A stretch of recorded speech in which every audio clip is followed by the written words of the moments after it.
तो संविधान के निर्माता बाबा साहब भीमराव अम्बेडकर थे।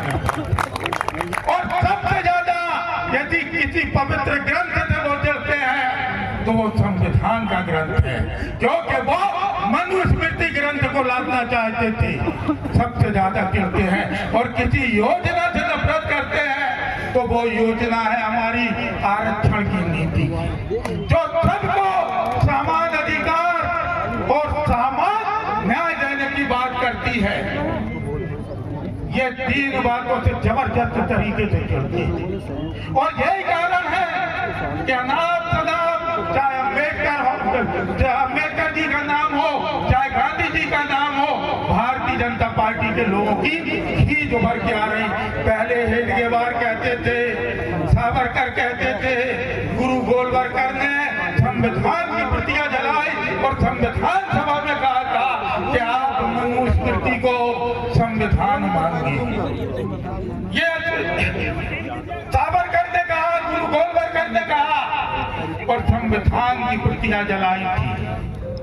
और आज ये खींच कहीं अमित शाह जो निर्बुद्ध है, कितना पढ़ा लिखा हमको नहीं मालूम, लेकिन जो ये कह रहा है कि अम्बेडकर अम्बेडकर अम्बेडकर अम्बेडकर, इतना नाम यदि भगवान का भजा होता तो आपका उद्धार हो जाता। इस देश की लाखों करोड़ों जनता अम्बेडकर को अपना भगवान इसलिए मानती है कि अम्बेडकर ने हर वर्ग की लड़ाई लड़ी है। बाबा साहब ने सबसे पहले लड़ाई लड़ी तो महिला कोड बिल के लिए लड़ी। बाबा साहब ने एक कानून का राज स्थापित किया, सामाजिक न्याय, सामाजिक समरसता और समानता का नियम बाबा साहब ने देश में दिया। आज दलित आदिवासी पिछड़ा सर उठा के चल पा रहा है तो वो देन बाबा साहब की है, इसलिए बाबा साहब हमारे भगवान हैं, इसलिए हमारे भगवान हैं।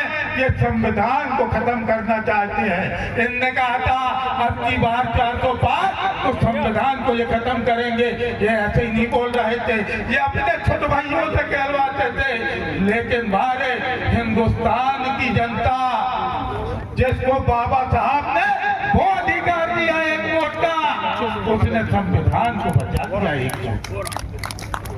240 का संख्या विपक्ष का देके संविधान को बचा दिया। ये बाबा साहब के संविधान का प्रताप है कि आज हमारे हित सुरक्षित हैं। लेकिन ये ताकतें हमेशा सर उठाती है और फिर उठा रही। कहीं एक कहती है कि हिंदुस्तान सिर्फ 2014 में आजाद हुआ, तो एक अभी कह गए मोहन भागवत